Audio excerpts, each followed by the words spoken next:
Dan, Edie, we predicted something again on this podcast. that's what we're coming to be known for, right? Making these bold predictions and they're coming true. And I think we did it again. I believe it was Chris who said it, but we all kind of agreed to it, that Tom Brady wouldn't actually retire. And he said that this week, that we'll see how I feel in 6 months. So Tom Brady has left the door open. He did. Yeah. And it was certainly discussed. And you're right. I think Chris called it out first. And yeah, in that long post he had with all those screenshots or whatever, he never used the R word. And here he goes, kind of walking it back this week saying, you never say never. See how you feel in 6 months. And so once again, ladies and gentlemen, the Brunch Breakdown predicting the future each and every week. That is very true. And I think why Tom Brady said this is because he's going to go play for the Nets, for the Sixers. I like that. They're shaking their teams up. Might be some interest for him there. I think somebody needs a 6'6". I don't know what Tom Brady's position would be in basketball, but I think he's going to play for one of them. I don't think people keep saying it's going to be the 49ers. I think he's going to go. It's NBA trade deadline day. I think all of a sudden he might show up. Well, we've got a big trade announced right here. You'll notice if you're just listening or watching, there's only two of us here at the table once again. We talked about maybe throwing Chris off the table, as a co-host here. We've made a trade with the Brooklyn Nets for a player to be named later. And we're still waiting to see because there's, pieces moving with the Sixers. And so we'll have an update hopefully next week on what might happen there. But just two of us here again this week.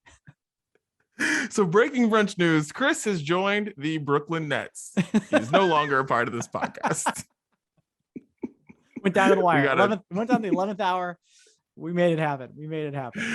We traded him for some Brooklyn Brewery, East India IPA, and another stout to be named later. Can you blame us? I mean, it's solid picks. We love you, Chris. His whole family's sick. Yeah. Future sour considerations. Yeah, we're excited. But yes, we would trade actually any of us on this podcast for the right beer situation. Oh, no doubt about it.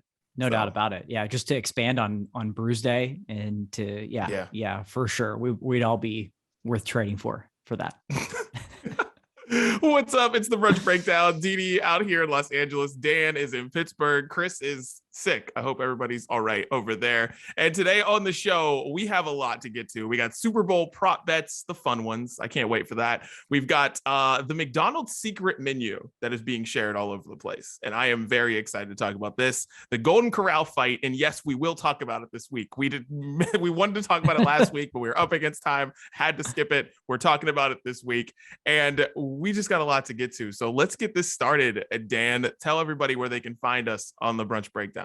Of course, find us anywhere that you listen to podcasts: Apple, Spotify, Google, SoundCloud, Stitcher, iHeartRadio. And again, news we've been sharing recently, now on Amazon Music and Audible. Love that feature. Love to be able to just tell Alexa, play the Brunch Breakdown. And she will do that with your Amazon Music subscription there. So new episodes every Thursday. Hit follow, hit subscribe wherever you choose to listen to podcasts. Let those episodes come to you. We apologize that we're a day late, dollar short this week. I know some of you were looking for it Thursday morning, refreshing Spotify since 5 a.m. We apologize for you, but thank you for tuning back in. Usually every Thursday. Full videos also available on YouTube and Facebook. Those premiere at noon Eastern, 9 a.m. Pacific time. And of course, those are available on demand anytime that you want to watch those as well on both of those platforms. Speaking of a platform like Facebook, we are there. We are everywhere. We are on Twitter. We are on Instagram. We are on Triller. And of course, we are on TikTok. You're damn right. We're on TikTok. Just find us there by searching at Brunch Breakdown. Follow us. We follow you back.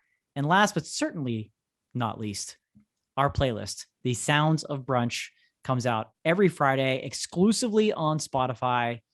Follow it there. That playlist will get automatically updated. Just search Sounds of Brunch on Spotify.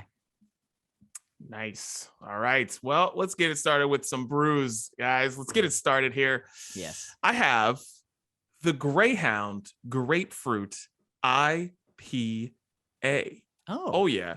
Okay. Nice 6.5 ABV. It's coming from Bottle Logic Brewing. Where is Bottle Logic Brewing? It is in Anaheim, California. So not too far down the road. Nice. And there you go. They've got some cool places out there in Anaheim. So I like Anaheim a lot.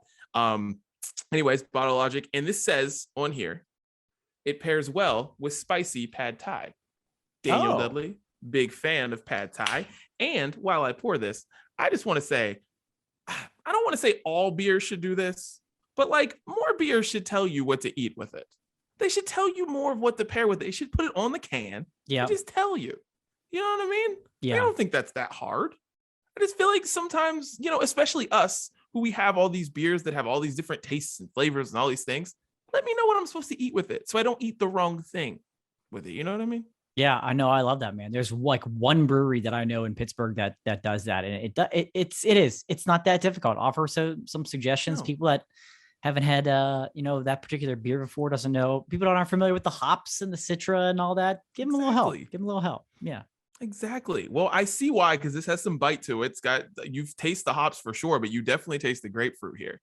And I'm a fan of grapefruit IPAs. There's not that many of them, but this one, pretty good. So I'm not mad at it. It's not as good as the Ballast Point grapefruit. I don't know what they do with their grapefruits up there, which is actually in Orange County too. So they're kind of competing grapefruit IPAs over here, but this one's pretty good too. So big shouts to Bottle Logic Brewing. I like this Greyhound grapefruit IPA. And also I like this can. It's got a dog doing something. I don't know what the dog's doing. I don't know what this lady's doing. Looks like they're in space. I don't know what's going on, but it's cool. So shouts to them. Solid IPA right here this week. I like that. I like that choice for you. I'm going to join you with the IPA. I've got an IPA here this week from one of the newer breweries out of Western Pennsylvania and Pittsburgh, Trace Brewing. I don't think I've actually had a Trace beer yet before. They do IPAs really well. They're really starting to get into the scene. And this is their Prism and Progress IPA. There's some Citra hops here. There's some Moteca hops, notes of melon, lychee, and lime, it says. They kind of follow their can design is, you see where like the prism is, and with it, they kind of follow this pattern, this structure with these designs in the can. So let's see what we got here. That's an IPA, all right. Lots of melon, lots of melon, hazy, but it has a dankness to it. And yeah, if you're familiar with IPAs, you're familiar with what the dankness and dank means in terms of a taste and a flavor profile. This guy's dank. It is. But it's still there. You can still get the citrus. You do. You still get a little bit of the citrus there. So there's kind of almost like a dryness from the dank, and almost kind of the opposite of what the kind of the Citra does. So there's this like weird balance thing going on. This is pretty good. This is decent. I haven't been disappointed by Trace yet with this IPA. So the Brisbane Progress, I don't know what I eat with this.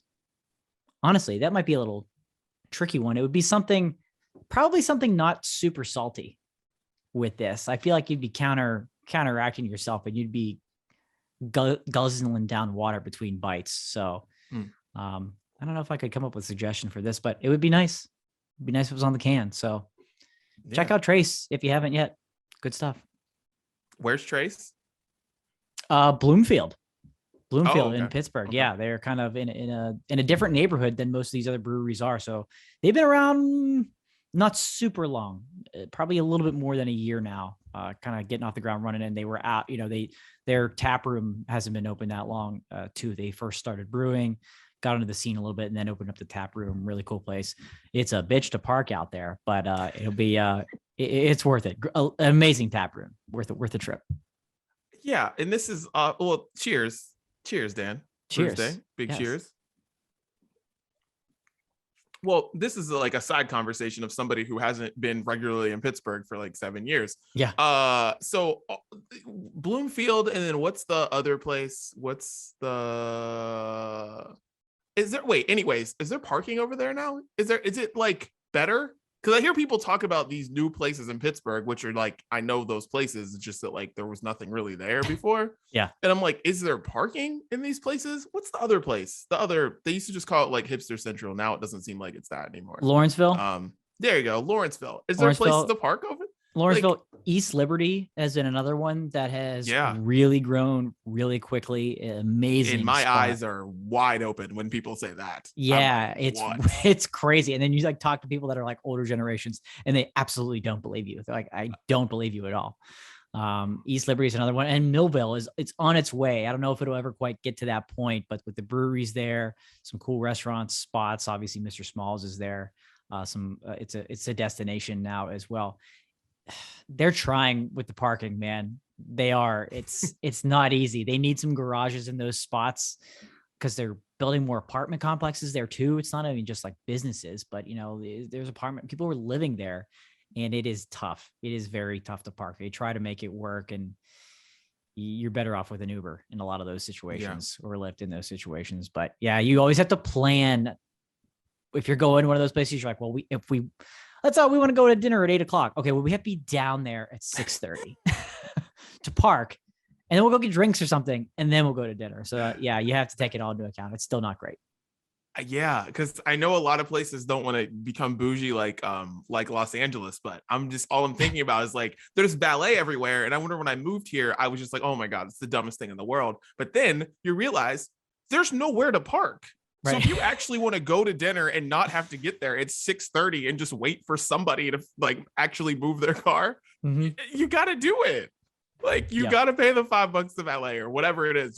You have to do it. And I don't know where they put your car, but right. That's the mystery. But it's worth it. You have to do that. And it's like, and I'm just thinking about these places everyone talks about now in Pittsburgh. And I'm like, man, like, I don't know where the parking shows up. It's not like, you can just blow up space. You're going to put something there. Yeah. Bloomfield, Lawrenceville, East Liberty. It's all tough track to get a parked car. Yeah. Get there early.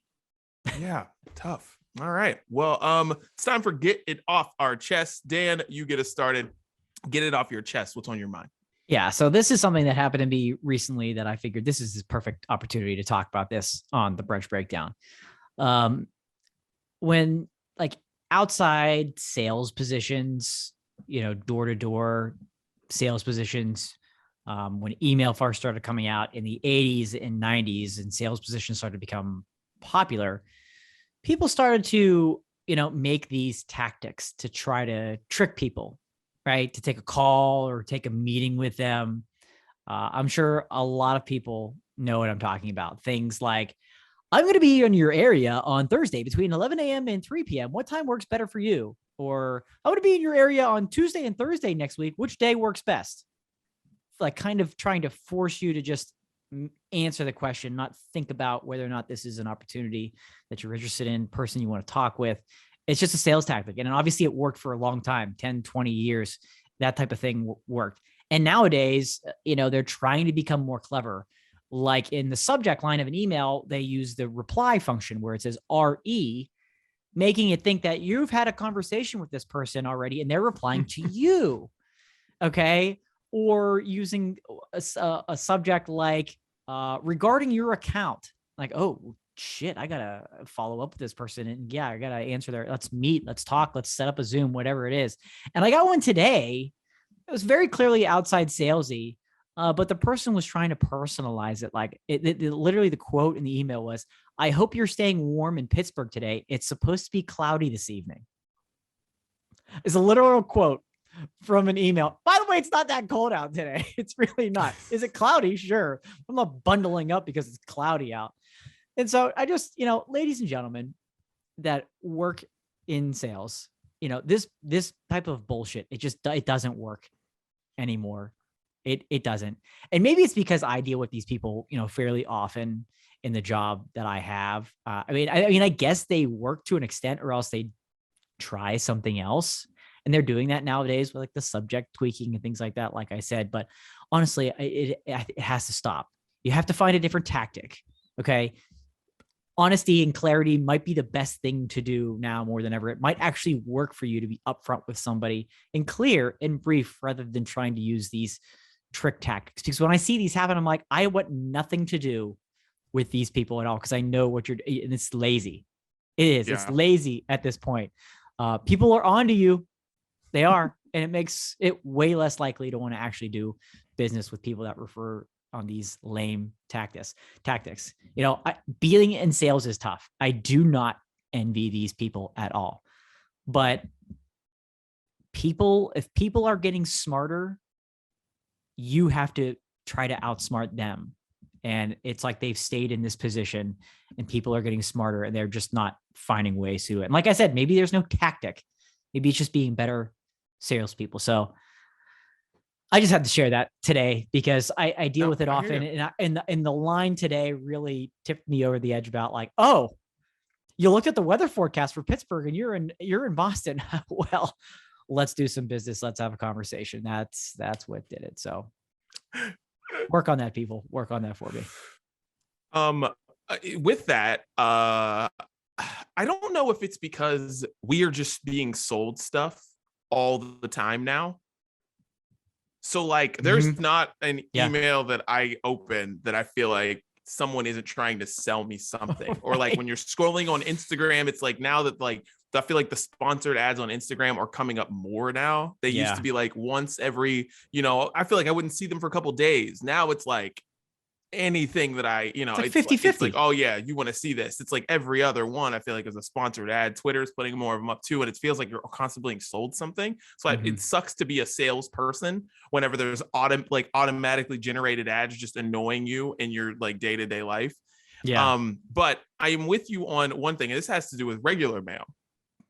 All of a sudden, all these dumb things that like you get in the mail, just like, like credit cards or like people trying to get you credit cards or whatever, they're coming in pink now. So it makes you think that you did something wrong. Oh, jeez. And then you open it up and it's just like, hey, here's a 1.8% APR or whatever. And you're like, you've got to be kidding me. Like I'm opening this thing up thinking like, oh shit, like, did I do something? Like what do I owe someone? And then it's like, yeah. And it comes from places that like I actually work with. Like it'll come from like Toyota. We are a Toyota family in this house. And like, it will be a pink thing from Toyota. And it just says, oh yeah, come on in to Glendale Toyota to blah, blah, blah. And it's a pink thing. So it makes you think like, oh shit, did I like not pay for something? And, and then PNC did the same thing to me, just trying to get me to get a PNC credit card. I was like, that doesn't make me nicer to salespeople. Right. Like I will tell you that, like, man, yeah, I haven't seen that one yet. I'm glad you gave me a heads up because I'm sure it's going to wave across the country. I mean, I get it, but it entices you to open it up and then you're more angry when you do because of that, because they know what they're doing. Like nobody thinks of that end result that like, I'm still ripping this up, but now I'm doing 1,000 pieces instead of 3 because you pissed me off. Yes, exactly. Wow. And Dan, how you would love any chance to move to LA. PNC Bank is about to like take over. They just bought like Bank of the West. I think that's what bank they bought. I heard that. BVA. Yeah, I heard that. One of the two. Yeah. So always looking for a reason. Just letting you know, just taking over. Don't tell my fiance because she is looking for the same reason. And so if one checks her box and checks mine, it's packing up. To help. I'm always here to help. Always here to help. All right, let me get this off my chest. And this is good because it's a question for you, Dan. So I'm happy that you're here. Oh, great. Perfect. Dan, wedding planning. I'm not wedding planning, wedding happening, honeymoon, all this good stuff. Here's a question for you. Okay. Would you rather have an experience as your wedding gift or just money? Experience, no doubt about it. I'm all Mr. Experience, always like giving gifts that are experiences rather than like things. That's always kind of been something I like to do and receive. So yeah. Give me the experience over the money. I mean, we'll welcome the money. Don't get me wrong. This is an expensive ass wedding and honeymoon, but definitely taking the experience in that situation. Okay, because these are the things that you have to ask someone who's getting married, because like, listen, weddings are not cheap. You're finding this out. I don't know how much money you thought you were going to spend, but I have a feeling you're spending way more than you thought. Way over. Yeah, you are. Told you, whatever it is. Yeah, and then wait till you get that bar bill. That's gonna be fun. Just wait, it's gonna be awesome. Good work. But yeah, I had to ask you that question because, I'm asking it for the people and asking you because, you just want to make sure, you just always want to make sure that someone will appreciate the experience that you're going to give them. So yeah, no, that's a fair question. And we're recording this on the day where we are down to 100 days to our wedding. It is 100 days today, getting into double digits, and things are really starting to get serious. But that just means spending more. Yeah, it certainly does. All the payments start to come in, and then it's like, oh, you have to buy all the little stuff, which doesn't seem like a lot at the time. And then it just adds up. You don't want to skimp. And you and your wife gave amazing advice that, you'll have a budget on everything, but you'll go over. It'll happen. So I shared that advice with anybody listening in the same situation. It's cute to have a budget, but be prepared to go over, because you will, because then you'll think about like, is it worth sacrificing this for this much more? And the answer is usually no. Like, let's do it. Let's splurge a little bit, and then a little bit, and then a little bit, and then there you are. But no, that's a great question. And anybody invited to my wedding, take that advice. Yeah. Hey, man. And oh man, I just started thinking about, not to go on another tangent here, but I just thought about how much like printer paper, because we made our like party favor things or whatever, and that paper that we printed those things on, we did it ourselves, thinking we were saving so much money, and I guess we did because we didn't have somebody else do it. Sure. But man, was that paper fucking expensive. God, it was just the little stuff. It adds up. It just keeps adding up.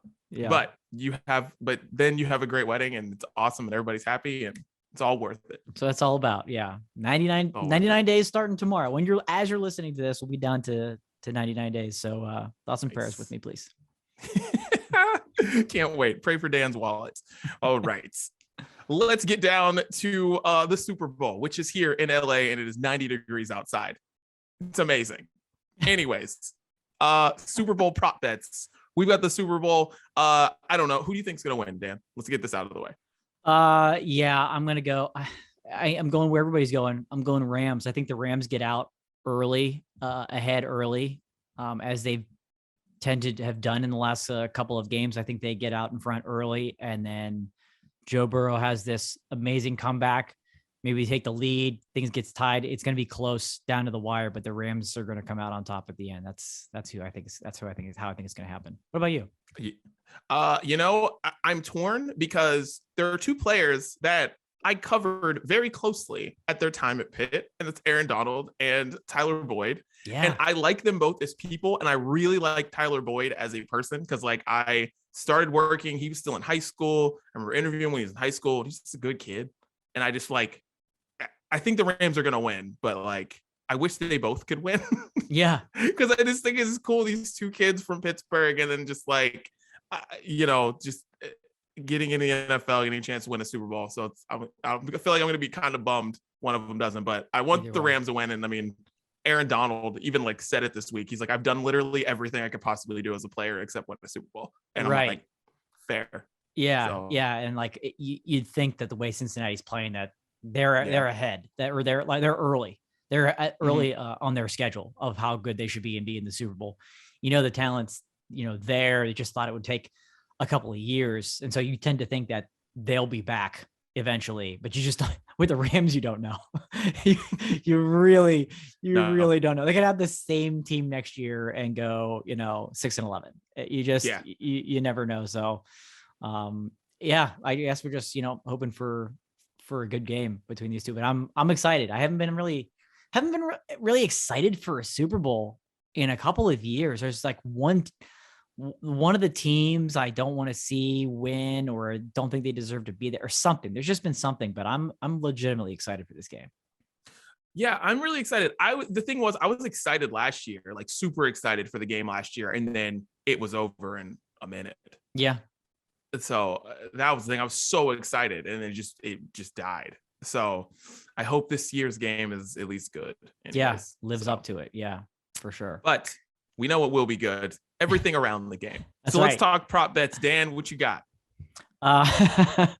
Oh, brother, I've got some interesting ones. And yeah, we look for the fun, we look for the goofy, we look for the wild, right? And these are all legitimate prop bets. And now that there's becoming more and more places to place your bet through your phone, whatever, there's more and more wild and wacky prop bets. Let's start early in the game. The national anthem. Of course, we've all seen and heard, the over under. Mickey Guyton is singing the national anthem this year. Excited to hear her do that. A minute 38 is the over under. We're in the national anthem. However, that's not the prop bet I want to bring to your attention. This one, I'm not proud to report. It's fairly disgusting, but I need to bring it to the attention of the people. There is legitimately a prop bet of whether or not Mickey Guyton will be showing cleavage while singing the national anthem. Whoa. What do you think the betting favorite is? Yes or no? It's got to be yes. It is yes at minus 155. It is yes. I can't believe it's real. I can't believe, but it is. Where can you bet on that? I'll have to find the exact source. I should have wrote the source down, but yeah, I'll find the exact source. But that's a real one. There's also a similar bet for Mary J. Blige, but I think the betting favorite there is no. But also with the national anthem, with Mickey Guyton, does she forget a word? 15-2 is yes, and 1-18 bet is no, that she won't forget a word. So just like super weird, man, that's actually a prop bet. Is there? I wonder if there's a word that people always forget. Is there like a most common forgotten word for the national anthem? Because for that to happen, that has to be something that maybe happens that we just don't know. Yeah. There has to be. You're right. There's got to be like a most commonly forgotten word or moment. I feel like it's always Rockets Red Glare. I feel like it always goes wrong there when it goes wrong. Okay. But in the Super Bowl, I don't know. Oh, here we go. Okay. I have the Bet US. Bet US is where you can place that bet on everything we just stated there regarding Mickey Guyton. So, God. Yeah. That's a little creepy, little weird. Yikes. Yikes. Yeah. What do you got? You got any on your end? Okay, I got one. All right. How many dogs in Super Bowl commercials? Oh boy. That's a good one. How many dogs? How many commercials will feature a dog? Right now, the over-under is 6.5. Oh, that's a big number. That's a big number. The last total, and here's right? one. The last 3 Super Bowls have featured an average of 7 commercials in which a dog is featured. Wow. They stress the word featured, so I assume like it's dog. It can't just be a dog passing through. It's got to be like a dog is front and center in this commercial. Right. So, yeah. Interesting. Yeah. I don't even know where I'd go there. Americans love dogs. That's true. And I would go over on this just because of the fact how much Americans love dogs. That's and I haven't watched any of the Super Bowl commercials. I try not to. Like I just, I try really hard not to. I don't go on YouTube the week of the Super Bowl. Same. Which is like my rule now. To try to avoid them. So yeah, I would go over on this one. Yeah, I think I'm with you there on going over. I'm the same way. I don't like looking at them in advance. And now a lot of these companies, I know Amazon's doing it. They have like these teaser commercials that are playing the week of, and it shows the date. Like, it's almost like a to be continued. So, yeah, interesting one on the dog. I have some commercial ones here as well. The first word said in a Michelob Ultra commercial is a legitimate prop bet that you can make. And the betting favorite at minus 200 is the word dude. Dude is the favorite for the first word in a Michelob Ultra commercial. It's that specific, people. It's that specific. Like, I don't know if you I don't know what sports podcasts you listen to or whatever, but I know like when Bill Simmons reads a gambling ad, he has to read like 15 numbers. It's like, because there are different numbers for each state. It's not like 1-800 get help gambling. It's like in West Virginia, call 1-888 blah, blah, blah, blah. In Virginia, call blah, blah, blah, blah. And I'm just like, I feel like we should do that right now. Because I'm like, if you're betting on that, like if you were putting any amount of money on that, I don't care if it's $5, I don't care. You have a problem. Yeah. You do. You have a problem. And you know you have a problem. If you're like, okay, dude, what's the first word? And it's like you literally knock the wings out of your daughter's hand because they say man to start the Michelob commercial, and you're just like done. You get in the car and just leave. You're like, what's wrong with Dad? Furious. They didn't say dude. Thought he had dude. Thought he had it. Thought he had big pay night. Oh man, that's amazing. That's a good one. Another commercial one I have is maybe a little bit more normal. First commercial after the coin toss, or the first commercial to place, after the coin toss or after the first commercial break. Naturally, your favorites are Bud Light and Budweiser, 15-1, followed by Coke, Hyundai, and Skittles at 19-1. Skittles. They throwing out some big money for candy. Yeah. Followed up, actually, I'm reading here. Yeah, Mars, M&Ms, and Kia both sit at 24-1, or it's 2-3 to take the field, is what you can do there as well. So I think I've taken the field there because I feel like the last couple of years I've been anticipating one of these heavy hitters to come out first. It's something weird. It's been something weird. Still a big company, but not a traditional advertiser for the Super Bowl. So give me the field here. I would give the field too, because I think what we're going to be talking about on Monday, and I know nothing about this, but like, I think we're going to be talking about how many like crypto-based commercials were on during the Super Bowl. There's just something, because there's that weird Matt Damon commercial. Yeah. Where I'm just like, how much did they pay you to do this commercial? Right. And like, I just think this might be one of those years where like the next day we're talking about how like, what the hell was that company? What the fuck? Why are there was so much talk about NFTs? Like there's just something about it. It just feels like it's all bubbling to this point. Like that's what we're going to be talking about. It's not going to be the big companies. It's going to be like, what the fuck was that weird commercial that had The Rock and freaking some other random actress in it? And it's like, and we don't even know what it was about, but then it was like crypto.com. Yeah, exactly. No, yeah, dude, you make a great point. I think you're absolutely right. I think one of the potentially better Super Bowl commercials, and I don't know if they're going to just replay the same commercial or if they're going to have a follow-up to it. It's been playing during the Olympics a lot, and it's for Salesforce with Matthew McConaughey. It's being played a lot now. And I, as a marketer, I love that commercial. I loved it the first time I saw it. I was so confused, and I just loved how it ended. I loved the message. I love how they kind of call out the metaverse and everything. I thought it was brilliant.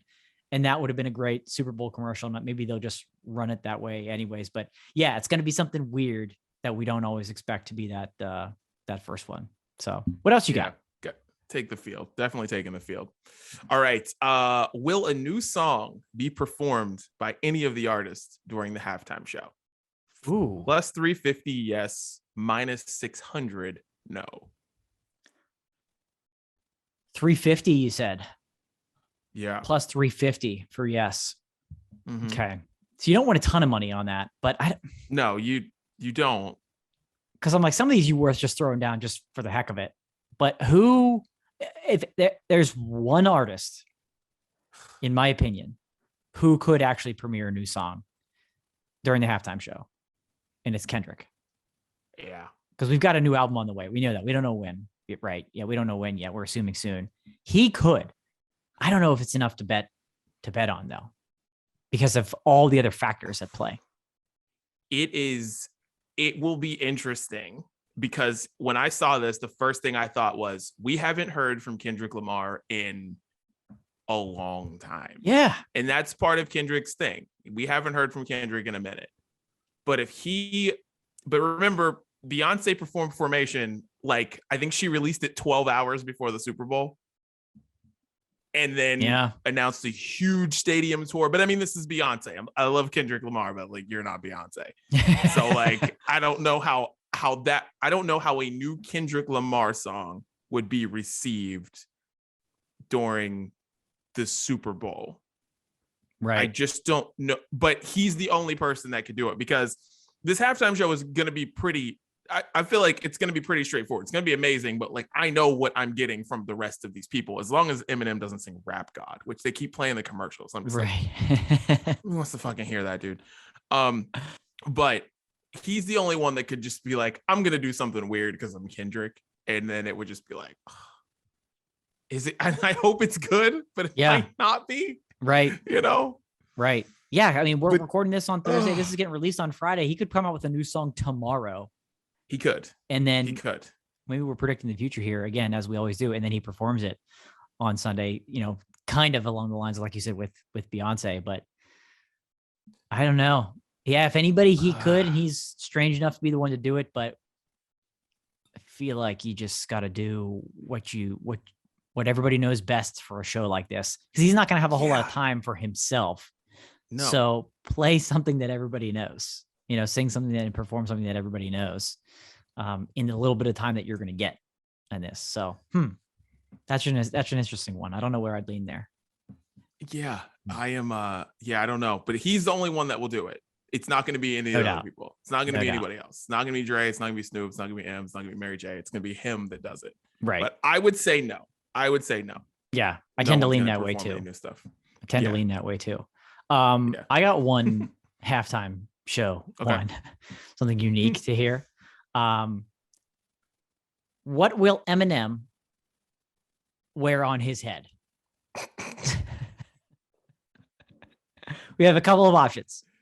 Please. The betting favorite is nothing at plus 150, followed by hat at plus 200, hood at plus 250, and I will read this as it is displayed, do-rag or bandana at plus 275.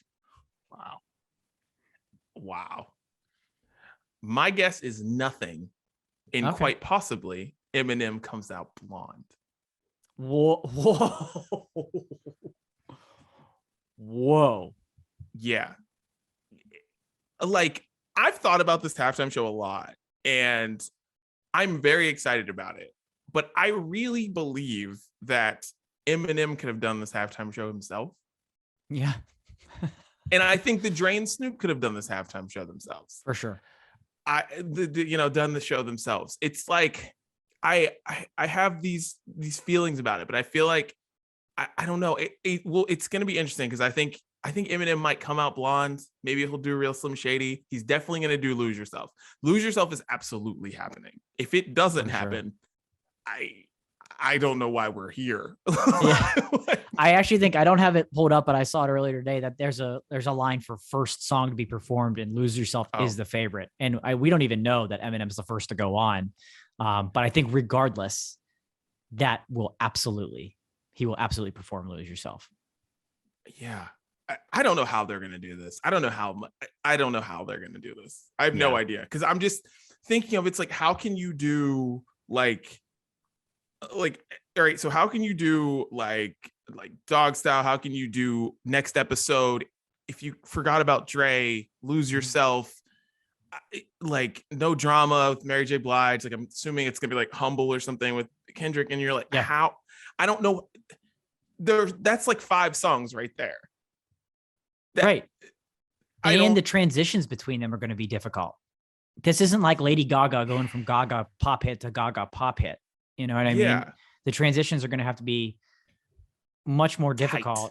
Tight. Yeah, very tight. And how they collab on some of these songs, because that has to happen.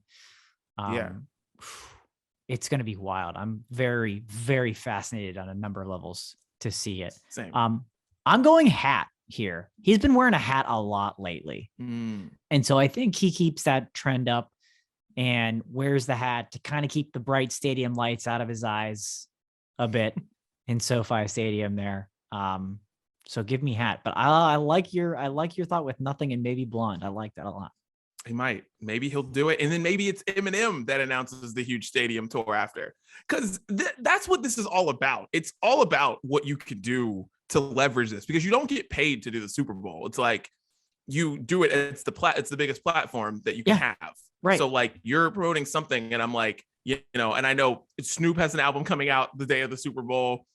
Mary J. Blige has an album coming out tomorrow. Like you saying Kendrick could have put out a song tomorrow. Like I bet he puts out a song tomorrow. Guaranteed. There's a new Kendrick Lamar song that drops tomorrow. It's just, there's so many things to promote, and I feel like it can't just be Mom's Spaghetti, the restaurant. Right. That is for Eminem. It's gonna be something else. So if he gives people that nostalgia that they want from Eminem during this, however much time he gets during this, whether it's 5 minutes or whatever, like he could sell out stadiums all over the world. For sure. No doubt. It all like something. Literally just by him coming out 5 minutes. So, it's like, because we saw Eminem at Coachella and he was amazing. Yeah. Like it was incredible. Like brought out 50 Cent. Like it was just fucking awesome. And I just think if people saw that, got that feeling, it's like he'll be selling out Heinz Field in 5 minutes. Like it's going to be wild. So I don't know. No doubt. Yeah. No doubt. I agree. You got any more? No, I do not have any more. You? All right. I got one last one. This is more of a traditional prop bet, but it's something I have never heard of before. So I want to see if you have. Oh, okay. Have you heard of an NFL statistic called an octopus? Based on the look on your face, that's definitely a no. So absolutely not. Yeah. So the bet is, will there be an octopus? And I'm thinking, like, why in the world? This isn't a Detroit Red Wings game. What is going on? So an octopus is a statistic referred to in the NFL when a player scores a touchdown and then scores the ensuing 2-point conversion, hence the 8, giving the octopus. And there have been 169 octopi in NFL history since the 2-point conversion was introduced in 1994. So will that occur in the Super Bowl? Yes, plus 1,400. No, minus 2,500. That could be one that you throw money on, just because we're talking about Sean McVay here in the Rams, who, will go for 2 often. I mean, I know it's the Super Bowl, and you got a guy like Cooper Kupp. If anybody's going to get an octopus, it's freaking Cooper Kupp. And even if they know it's coming, I mean, maybe you throw a little money down on that one. It's interesting. I've never heard of it. I've never heard of that either. And if there's any person that does it, it's Cooper Kupp. Yeah. Yeah, no doubt. Because how many receptions did he have this year? Like 180 or some shit like that? It was something stupid. It's a really stupid number. And I'm like, because of Cooper Kupp being on the field, I would throw some money at that. Have some fun. That's a fun one. Yeah. That's a fun one. And you're just like, because somebody's going to go for 2. More than likely, Cooper Kupp is going to score a touchdown. I would throw some money on that happening. I could see it happening. Yeah, this year. Now that I know that means something. Right. No, it's fascinating. I never heard that before, and I thought, wow, this is and of all years, this is a fascinating year with the offenses in this game and the way that the 2-point conversions have kind of evolved. And yeah, a guy like Cooper Kupp, why not? So a lot of fascinating prop bets out there. A lot of fun. Definitely. Well, we hope we made your Super Bowl experience a little bit more entertaining. Yeah. And let's get into this McDonald's secret menu, Daniel. Let's do this. Do we have to? Yes. Oh, yes, we do. We absolutely have to, because this is too much fun. This is, oh boy. Because there is one here that that I cannot wait to try. Oh, that you can't wait to try. Oh yeah. Okay. I'm in on one of these. For sure. Well, so yeah, let's run these down for the people that are just listening. Don't have the image up in front. there is a wonderful image to go with this. You're going to run to YouTube and Facebook. So this is menu hacks. This is a graphic that went viral from McDonald's. McDonald's had sent this out. So it's kind of their secret menu that most restaurants are aware of. You can probably also just make these yourself, but you can order it this way. And most, I guess, McDonald's restaurants are familiar with this. So the first one is hash brown McMuffin. Fairly simple. It's a sausage McMuffin with egg plus a hash brown. So the hash brown is in the sandwich. Not like crazy, but they will make that for you. The hash brown McMuffin. The second one is the crunchy McDouble. It's a 6-piece chicken McNugget with barbecue sauce in a double cheeseburger. And so the way they have it in the photo here is you have the bottom bun, then the chicken McNuggets with the barbecue sauce on it, and then you have the double cheeseburger patties and toppings on top of all that. The third one is the surf and turf, and it is a combo filet-o-fish and double cheeseburger in one sandwich. I encourage you, I implore you people, get to YouTube or Facebook and look at this graphic. This is fascinating. So it's exactly what you can imagine. It's a double cheeseburger with a filet-o-fish right in the middle of it. Not the top bun, but the bottom bun's in there. Okay, and then the final one is the land, air, and sea. This is a Big Mac plus McChicken plus a filet-o-fish to give you the land, air, and sea. And this monster sandwich is your traditional 2 Big Mac patties, your traditional 3 Big Mac buns with that middle bun, and then you've got the McChicken on top of one of the burger patties and a filet-o-fish on top of one of the other burger patties. And it's worth noting, in select restaurants, this is served with a hot and spicy McChicken, not just your traditional McChicken. So it'd be like a spicy land, air, and sea. So those are your 4 menu hacks from McDonald's: hash brown McMuffin, crunchy double, surf and turf, and land, air, and sea. All right, Dee, lay it on me. What are you excited about here? The hash brown McMuffin is like the best thing I've ever seen in my life. No question. Like, I don't know why I've never asked them to do that. Like, the most you have to pay is for the hash brown. Why would I never ask them to do that? But I definitely am the next time I go to McDonald's. And then after that, it gets weird because I really don't want to know the person who's getting a double cheeseburger with a fillet of fish in the middle of it. Well, surf and turf. The fillet of fish is disgusting. And then you put it on a burger as if that's needed. I don't want to know the person that does that. And then land, air, and sea is just like, what? Get out of here. Like, just, right. Please. Like, you need to, I don't know what it is you need to do, but you need to do something with your life. Just help. Like we were talking about gambling, there's a number you should be able to call if you order the land, air, and sea. There's no doubt. I agree with you on the hash brown McMuffin.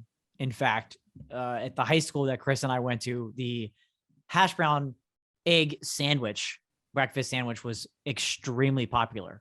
And they were known for putting the hash brown on the sandwich there. And it became very, very popular. So I love it. I'm fully embracing that. And yeah, that's the only one that makes any sense here. Why are you putting chicken McNuggets on a double cheeseburger? Why not the McChicken patty where you kind of had that going on with the other one? I don't even understand how that fits and why it has to have barbecue sauce. It's like part of it.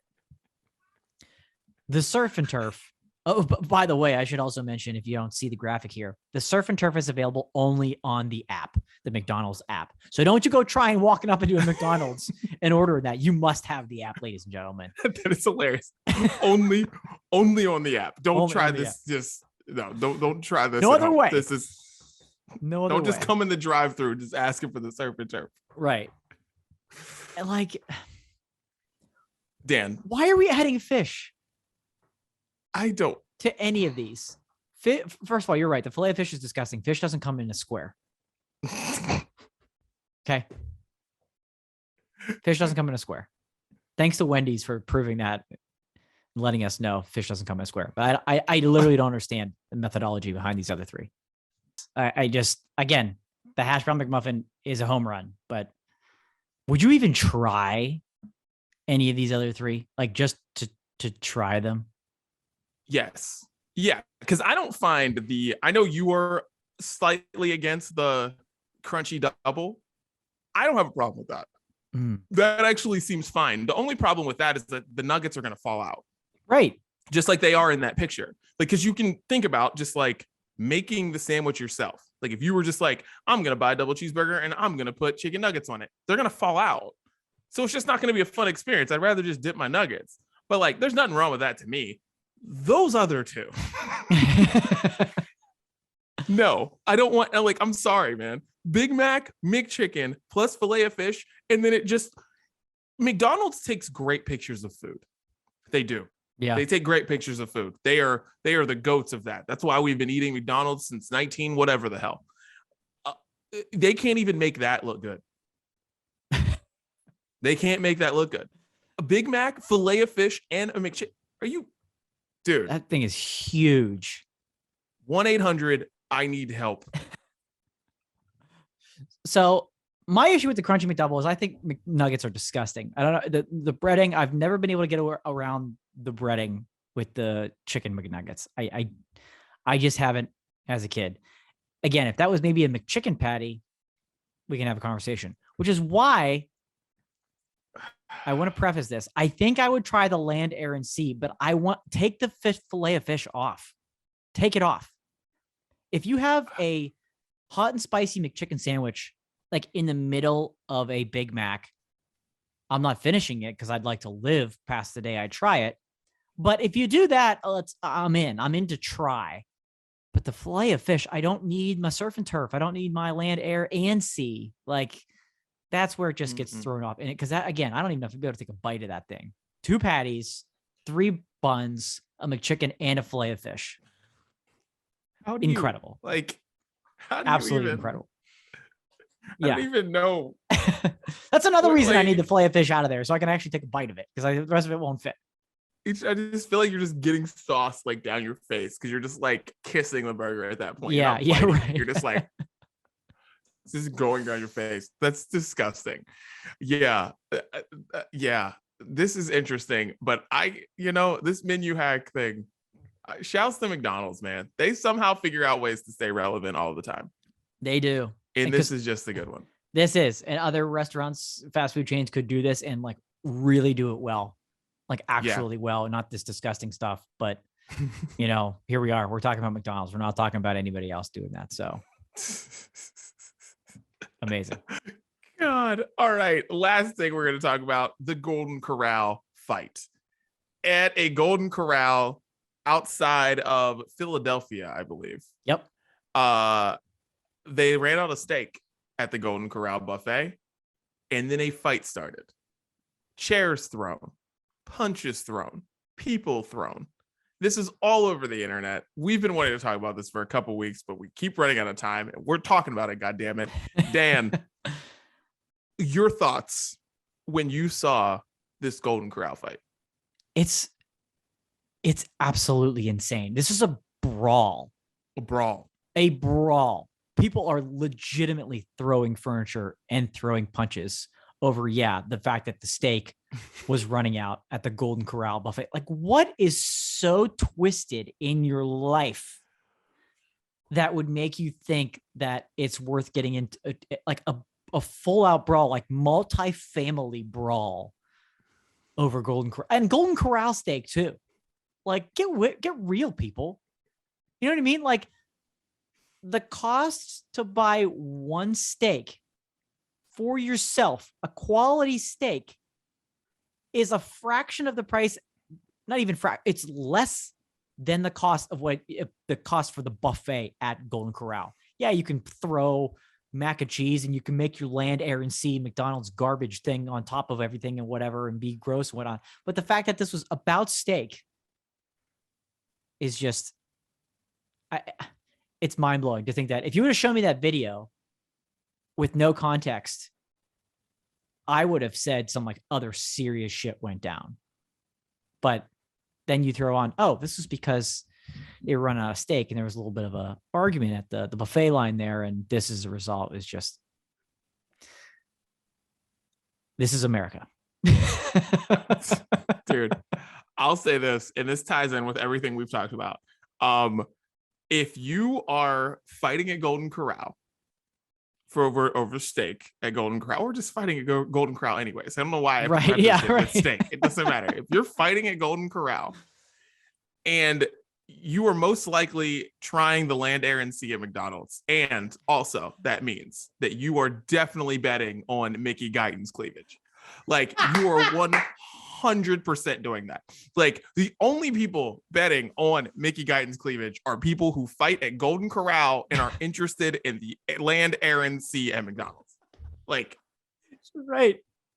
I'm sorry. Like, that is you. Like, you are the people, you know? Like, because a lot of the times we say things on here and we're like, I cannot believe anybody's doing that. But we have talked about 3 things that I'm like, I can't believe anybody's doing that. And it's like, we can't say that anymore. No. Like, I believe that person is out there and that person is doing all those 3 things this weekend: fighting a Golden Corral, betting on Mickey Guyton's cleavage, and ordering the land, air, and sea at McDonald's. Happy Super Bowl weekend. That's amazing. You're right. The bet is a real bet because people are actually going to bet on it. Yes. The menu item is a real / secret menu item because people are actually going to order it. And people have done it. That's the thing. People have done it. Have done it. And people are getting into fights at Golden Corral because we have this unbelievable footage that went viral outside of Philadelphia. These people are your neighbors, ladies and gentlemen. They're people you drive past on the street every day. These are those people. Okay. And they're all the same person. And it's pathetic and it's kind of disgusting, but they are. That's why they're mad, because they lost the Mickey Guyton cleavage bet. So that steak is damn important when I pay for my Golden Corral buffet. You're absolutely right. Yeah. And they're so hungry because they threw up and vomited from the land, air, and sea. So they've got nothing in the stomach they could finally eat again. Let's treat ourselves and go to Golden Corral. But I'm not, going home without my steak. That's that person. That's a good thing you bring up right there. Because how long can you eat after you have the land, air, and sea? Because I feel like I'm out of commission for at least 2 days. Like, I don't know if I've eaten at all. That's a very good point about, you know what? We're going to the buffet because we haven't eaten in 2 or 3 days. Yeah. I think 2 days. Yeah. When you have the land, air, and sea, you better have your calendar planned out that you don't have any appointments to make over the next 2 days either. Just play it safe, people. Blizzard coming. Get some land, air, and sea. You'll be at home, you'll be stuck, and you'll be fine. And then you won't need to eat for a couple of days. Oh, that's there's a blizzard coming. Oh boy. Jesus. I want to ask you a buffet question, though. This is the Brunch Breakdown, for crying out loud. So what, in your opinion, is the best buffet style? I'll give you a couple of options. Okay. Probably the most popular ones.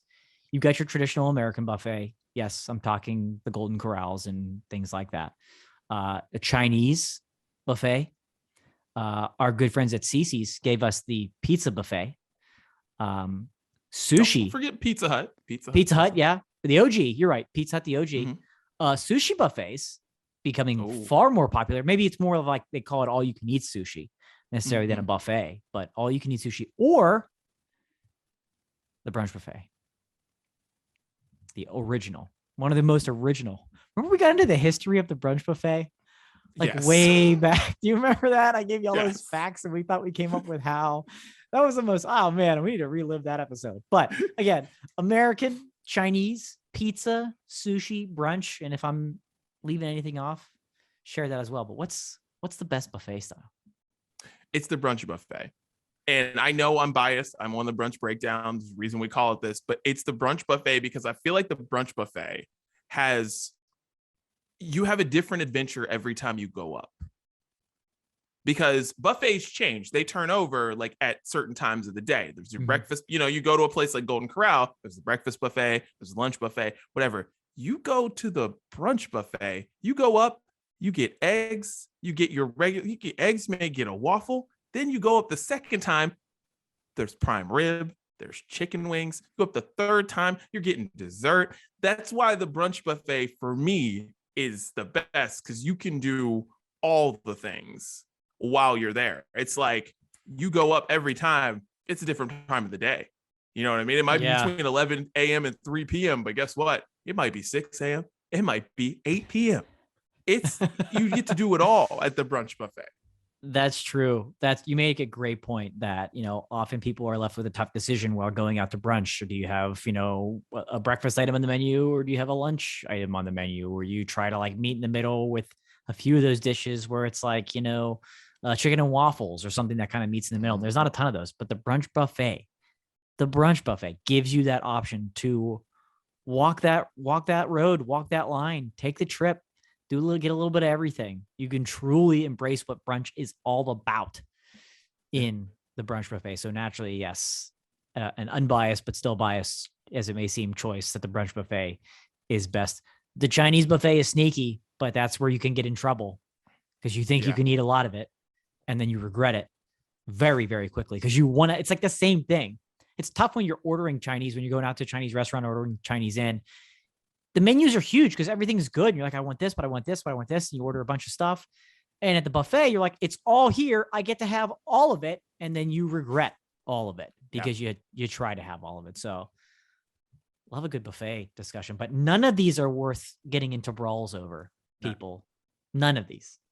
Yeah, I think that's the main thing here, because I don't want people to think that we are hating on the Golden Corral or Hometown Buffet or any places like that. No, I have no beef with that. I like a buffet.